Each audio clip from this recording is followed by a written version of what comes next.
Hello friends, welcome to commerce lectures. आज मैं आपको कराने वाली हूँ क्लास 11 का एक टॉपिक, ठीक है, बिजनेस स्टडीज़ का, merits and demerits of partnership. So let's start with its merits of a partnership firm. ठीक है, so first point is easy to form. आपका जो पार्टनरशिप फर्म है वो बहुत ईजी है स्टार्ट करना उसको। No legal formality is required to start the partnership firm. जब आप एक पार्टनरशिप फर्म को स्टार्ट करते हैं आपको कोई ऐसी लीगल फॉर्मेलिटी नहीं निभानी पड़ती है। ठीक है, you can easily start this firm. Even registration is not compulsory. Even आपको अपने पार्टनरशिप फर्म का रजिस्ट्रेशन भी कराना की कोई ज़रूरत नहीं है, कंपल्सरी नहीं है। ठीक है, let's move to second point, larger financial resources. आपके जो पार्टनरशिप फर्म है वो बहुत ज़्यादा उसमें फाइनेंशियल रिसोर्सेज जो हैं आ सकते हैं। कैसे आते हैं? क्योंकि इसमें बहुत सारे पार्टनर्स होते हैं। ठीक है, और जो सभी जितने भी पार्टनर्स होते हैं दे कंट्रीब्यूट सम अमाउंट, और जितने भी पार्टनर्स होते हैं सब कुछ ना कुछ अमाउंट कंट्रीब्यूट करेंगे। तो जितने ज़्यादा पार्टनर्स होंगे वो उतना ही ज़्यादा फंड्स लाएंगे, उतना ही ज़्यादा कॉन्ट्रीब्यूशन देंगे, जिससे आपके फाइनेंशियल रिसोर्सेज इंक्रीज हो जाएंगे, बढ़ जाएंगे। Right, let's move to another point, third one, this is risk sharing। ठीक है, इसमें क्या कह रहा है आपका ये, इसमें कैसे आपका ये मेरिट है, all the partners share the risk in some ratio as they share the profit। अब पार्टनरशिप में क्या होता है कि मैंने आपको पार्टनरशिप कराते वक्त उसकी डेफिनेशन कराते वक्त बताया था कि पार्टनरशिप बिजनेस स्टार्ट करते हैं तो वो एग्री करते हैं कि वो बिजनेस एक्टिविटी चलाएंगे, कोई बिजनेस करेंगे और साथ में उसका प्रॉफिट शेयर करेंगे। राइट, ऐसे ही जैसे वो प्रॉफिट शेयर करेंगे सेम उसी रेशियो में वो रिस्क भी शेयर करेंगे। तो आपका ये एक मेरिट कैसे हुआ कि आपका जो रिस्क है, रिस्क डिवाइड हो जाएगा। अब जैसे सोल प्रोप्राइटरशिप है उसमें सारा रिस्क आपको ही बियर करना पड़ता था, बट जब पार्टनरशिप की बात आती है तो उसमें आप रिस्क शेयर करेंगे, आपको रिस्क काफ़ी कम आएगा। वो सारा रिस्क जो है पार्टनर्स में डिवाइड हो जाएगा, जैसे कि प्रॉफिट डिवाइड हुआ था। Right, next point is division of work. अब जैसे रिस्क डिवाइड होता है, प्रॉफिट डिवाइड होता है, फाइनेंशियल रिसोर्सेज आपके डिवाइड होते हैं, ऐसे ही आपका जो वर्कलोड है, आपका जो काम है वो भी डिवाइड हो जाता है पार्टनर्स के बीच में। ये इसका मेरिट है कि आपका काम जो है, सारी रिस्पॉन्सिबिलिटी, सारी जिम्मेदारियां आप पर अकेले नहीं आती है, सब कुछ आपके पार्टनर्स के बीच में डिवाइड हो जाता है। Divide the work among partners according to the skills and knowledge. अपने अपने स्किल्स और नॉलेज के अंदर जो है पार्टनर्स क्या करते हैं, वर्क को डिसाइड कर लेते हैं। जो भी आपका पार्टनर के अंदर जो भी क्वालिटी होती है उसके अकॉर्डिंग उसे वो काम जो है दे दिया जाता है, जिससे आपको मैनेज करना बहुत ज़्यादा ईजी हो जाता है। ठीक है, it leads to specialisation and brings efficiency. इससे क्या होता है, स्पेशलाइजेशन आता है और एफिशिएंसी आती है, काम और बेटर वे में होता है। अब जैसे कि अगर आप एक सोल प्रोप्राइटर हैं तो सब कुछ आपको ही मैनेज करना है, चाहे आप उस काम में अच्छे हैं चाहे नहीं हैं। बट अगर आपकी एक पार्टनरशिप फर्म है, आपका एक पार्टनर है, आप मैनेजिंग अच्छा करते हैं तो आप जो है मैनेजिंग का सारा काम ले लेंगे। आपका पार्टनर है सेलिंग में अच्छा है तो वो सेलिंग का काम ले लेगा। इससे क्या होगा, अच्छे और अच्छे मैनेजरियल स्किल्स आएंगे, स्पेशलाइजेशन आ जाएगा और एफिशिएंसी आ जाएगी, बहुत अच्छे से काम को किया जाएगा। ठीक है, लो कॉस्ट में काम किया जाएगा क्योंकि आपके पास अच्छी मैनेजरियल एबिलिटीज़ होंगी, क्योंकि बिकॉज आपके पास बहुत सारे पार्टनर्स हैं, सबके अपने अपने स्किल्स होंगे, उन स्किल्स को यूज़ करेंगे आप और वर्क को डिवाइड कर देंगे। ठीक है, आपका फिफ्थ पॉइंट है मोटिवेशन। अब जो पार्टनरशिप फर्म है उसमें जो आपके पार्टनर्स होते हैं कैसे मोटिवेट होते हैं काम करने के लिए। ठीक है, वो क्योंकि ऐसा बोल सकते हैं कि नहीं मैं काम नहीं करूँगा, बट कैसे उनको मोटिवेट कर सकते हैं हम, इसमें मेरिट क्या है इसका, partners get share in profit. Partners को शेयर मिलता है प्रॉफिट में। ठीक है, तो वर्क मोर, मतलब ज़्यादा से ज़्यादा प्रॉफिट करो, उसकी वजह से क्या होगा, इंक्रीज हो जाएगा प्रॉफिट। और प्रॉफिट इंक्रीज होने का मतलब क्या है कि पार्टनर्स की अर्निंग इंक्रीज हो गई है। अर्निंग इंक्रीज कैसे होगी, क्योंकि जब आपका प्रॉफिट इंक्रीज हुआ तो उनको प्रॉफिट में कुछ शेयर भी तो मिलेगा, तो प्रॉफिट इंक्रीज होने के साथ साथ उनका शेयर भी इंक्रीज होता जाएगा। ठीक है, इससे उनकी अर्निंग इंक्रीज होती जाएगी। इससे क्या होगा, उनको मोटिवेशन मिलेगा, they will get motivated to work more, कि ज़्यादा से ज़्यादा काम करो, क्योंकि ज़्यादा काम करने में, ज़्यादा हार्डवर्क लगाने पे क्या होगा, प्रॉफिट इंक्रीज होगा, जिसकी वजह से उनका प्रॉफिट में शेयर या उनकी अर्निंग भी इंक्रीज हो जाएगी। Right, secrecy. अब आपका जो पार्टनरशिप में है, फर्म है, उसमें सीक्रेसी कैसे मेंटेन रहती है, आप कैसे सीक्रेट रख सकते हैं। Not required to publish accounts. जो आपकी पार्टनरशिप फर्म है उसमें ऐसी कोई कंपल्जन नहीं होता कि अपने अकाउंट्स जो है आपको पब्लिश करने हैं या किसी को भी कुछ आउटसाइडर को कोई डिटेल देनी है, ऐसा कोई ज़रूरत नहीं है। Only partners take decision of firm. जितने भी पार्टनर्स होते हैं सारे डिसीजंस वही लेते हैं, पार्टनर्स मिलके, ठीक है। आप किसी को कंसल्ट नहीं करना है, ठीक है। So no chances of leakage of information. तो कोई चांस ऐसे नहीं होते हैं कि आपकी जो इन्फॉर्मेशन है वो लीक हो जाए या किसी बाहर वाले इंसान तक चली जाए, इसलिए इस तरह से सीक्रेसी मेंटेन रहती है, right.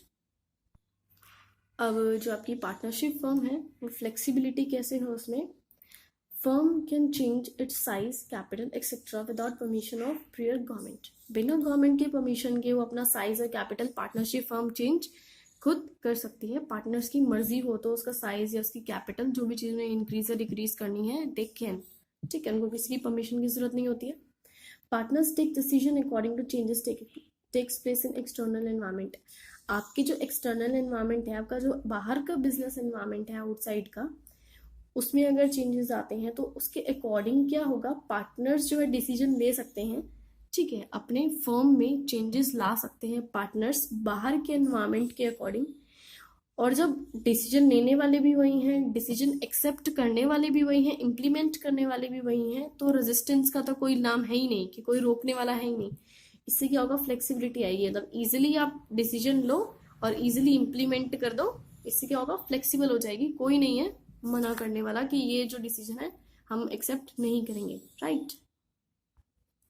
Next and the last point is more scope for expansion.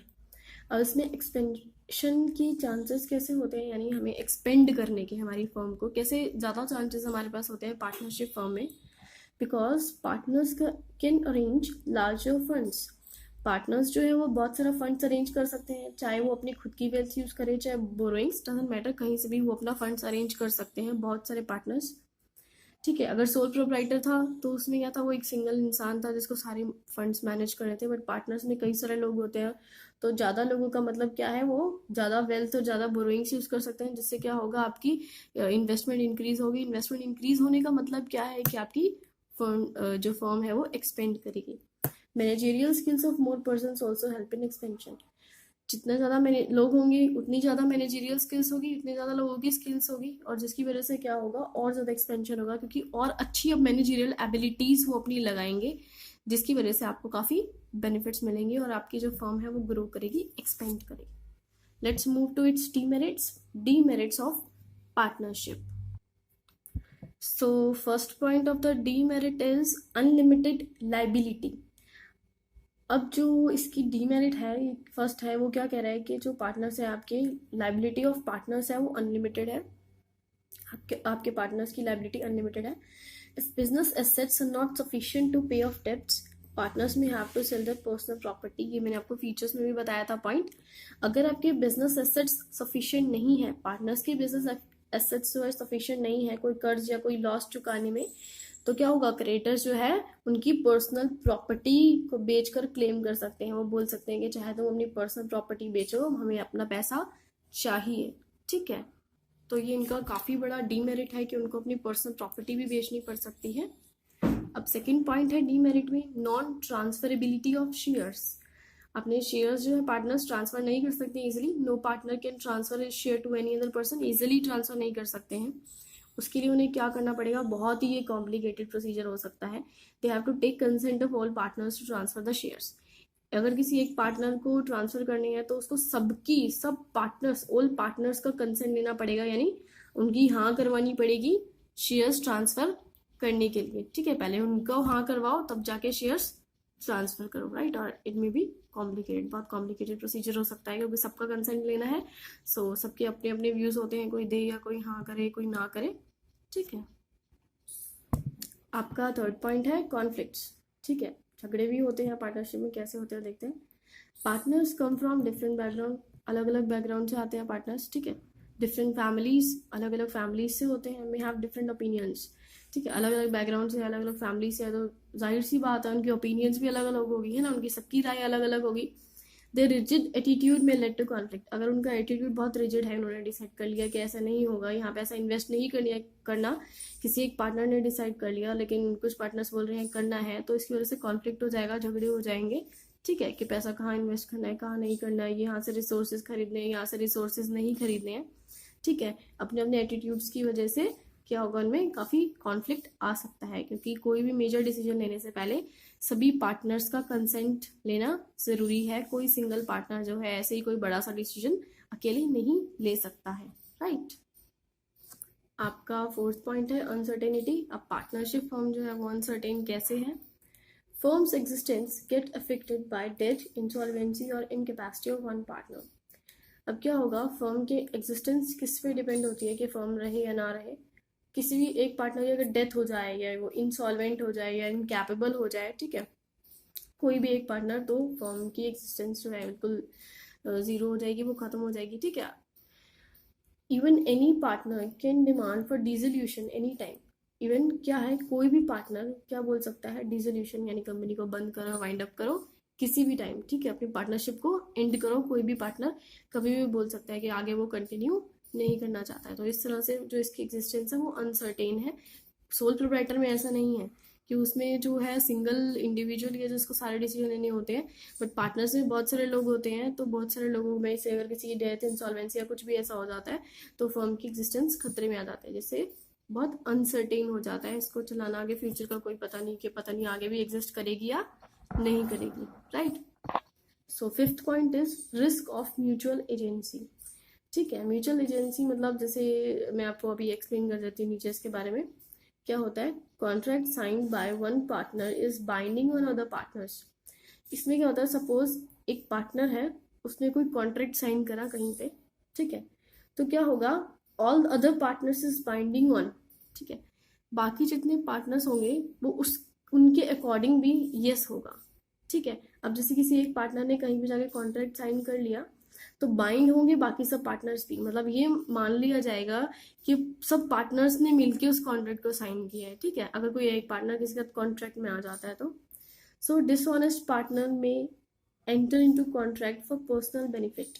तो क्या होगा, अगर कोई पार्टनर डिसऑनेस्ट है तो किसी कॉन्ट्रैक्ट में आ सकता है अपने पर्सनल बेनिफिट के लिए, अपने फायदे के लिए। अगर वो आ जाता है बाय चांस, तो क्या होगा, ऑल पार्टनर्स में सफर लॉस। ऐसा हो सकता है कि बाकी सब पार्टनर्स को कुछ लॉस हो जाए, ठीक है। Let's move to the last point of demerit of partnership firm. Sixth one, lack of public confidence. अब इसमें क्या होता है, पब्लिक जो है आपकी वो जल्दी से जो है इन पे फेथ नहीं करती है, ट्रस्ट नहीं करती है, कॉन्फिडेंस वो नहीं इतना गेन कर पाते हैं पार्टनरशिप फर्म। कैसे, public has less faith in partnership firm because, इसलिए उनका लेस फेथ या फिर लेस जो है विश्वास इसलिए होता है क्योंकि it does not publish it's accounts and annual reports. क्योंकि जो पार्टनरशिप फर्म होती है उसका कोई कंपल्जन ऐसा नहीं होता, कोई ऐसा ज़रूरी नहीं है कि वो अपने अकाउंट्स पब्लिश करे या एनुअल रिपोर्ट्स दिखाए, ठीक है। तो इसलिए लोगों का ट्रस्ट नहीं बन पाता, क्योंकि उनको उसके अकाउंट्स के बारे में, उनके एनुअल रिपोर्ट्स के बारे में कोई नॉलेज नहीं होती। और साथ में इसमें मैंने आपको बताया कि अनसर्टेनिटी भी होती है, क्या पता आगे ये एग्जिस्ट करे या ना करे, है ना। तो इसकी वजह से जो है पब्लिक कॉन्फिडेंस नहीं हो पाता है इसमें। तो मैंने जितने भी आपको ये पॉइंट्स कराए, ये मेरिट्स थे एंड डीमेरिट्स थे पार्टनरशिप फर्म के।